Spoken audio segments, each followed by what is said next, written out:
Right here in the middle.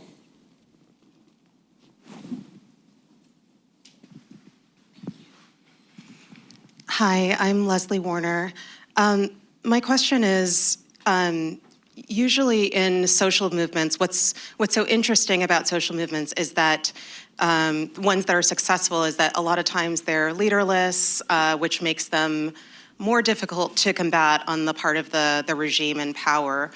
And what you've described is a very, very diverse array of people, which I think is a huge strength. And it appears that they're mobilized by opposition to the current regime. My question is, when the regime falls, what actions do you think need to be taken to maintain the cohesiveness of that group? Because what we've seen in other cases of regime transition and general political transitions is that there's a lot of cohesion against the regime, and then there's a bit of a vacuum sometimes that can be filled by often nefarious actors, while the civilians get their act together and try and figure out how they're going to move forward. So once the element of the regime that you are all opposed to is gone, how do you maintain cohesion among a diverse array of actors? Thank you. That's a great question. Actually, again, one of the first elements and projects that IPP has been focusing on is the first 100 days. The regime has collapsed. What do we do the first 100 days? How is the composition of that interim governance be composed of, and by whom and with whom? To what extent there is a leading team that offers that transition, the advisory team, preparing the stage for the election of people's representative at the Constitutional Assembly, which should be ultimately the methodology of determining ultimately what future secular system people want, so that they can start drafting the text of that constitution that will be offered to the nation by means of referendum to ratify or not.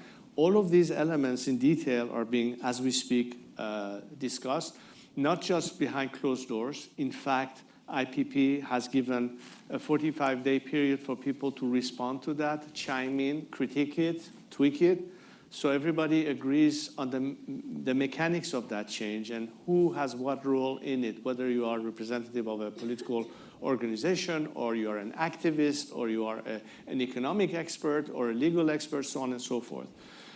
What I think is very important is that I don't think we have too much of an issue in the sense of people questioning whether or not this should be the course. The issue is more making sure that we are not missing an element that could be a challenge. For instance, when you look at truth and reconciliation, what happened in South Africa, when we are thinking about transitional justice, what do we do with the remnant of elements that are in the regime and have to face justice? What needs to be done in terms of incorporating the majority of the civil bureaucracy and the people who, of course, are taking sides with the movement and are now moving away from the regime. These are the actual mechanics and details that are, I think, important for us to be able to ensure a smoother transition. And I think the majority of the groups I've talked to, whether they're monarchists or Republicans or in the center or the right or the left, are not right now campaigning as a political party to win an election to form a government. They're here understanding that we need to make sure that we have a common platform to make sure that that phase is managed successfully, and prepare themselves so the day when we will need to conduct elections to form the next government, our political parties are ready to step in and, like in any other democracy, have their own campaigns, and ultimately a winner is decided that forms the future government, whether it's a president or prime minister. So I think on that course of action, the priority lines are defined, what we do in this phase between now until the regime collapses, but particularly what needs to happen immediately after that. So I think that this process means that it is acknowledged and accepted by the majority of the participants.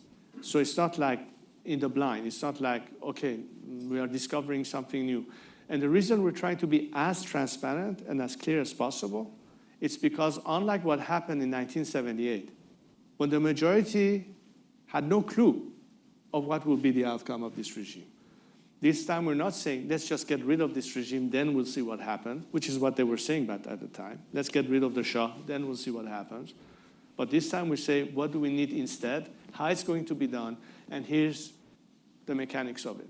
So everybody understands from day one, every step of the way, in a very transparent way. And I think that's an element that, in fact, solidifies the unity rather than people being doubtful and take exception. At least that's the method we have implemented, and it has paid off.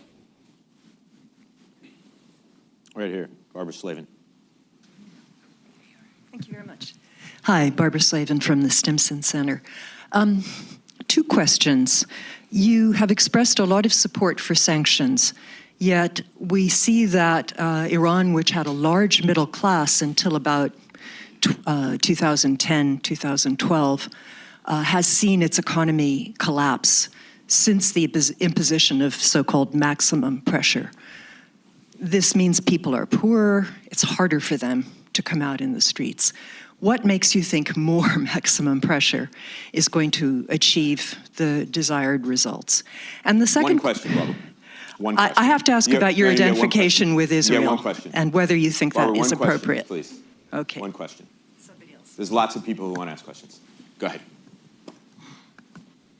Well, look, the Iranian people don't blame the West for their poverty. They blame the regime and everything it has done to bring them to the stage at which they are right now. I think it's only the apologists and the contrarians for the regime narrative that toe this line that, sanctioning the country is bad, and this is going to impoverish the people. Look, we are in a war against this regime as Iranians, and we are willing to tighten the belts to survive. Our problem is not assuming the sanctions. Our problem is every time we had a chance, they've been thrown under the bus. They've been thrown under the bus under the Obama administration. They were in the Green Movement. They were thrown under the bus by the Biden administration after the Massa movement. Are we going to be thrown under the bus yet again? Because as long as this regime is there, the economic situation is going to continue. But once this regime is gone, there comes the opportunity to come out of this misery.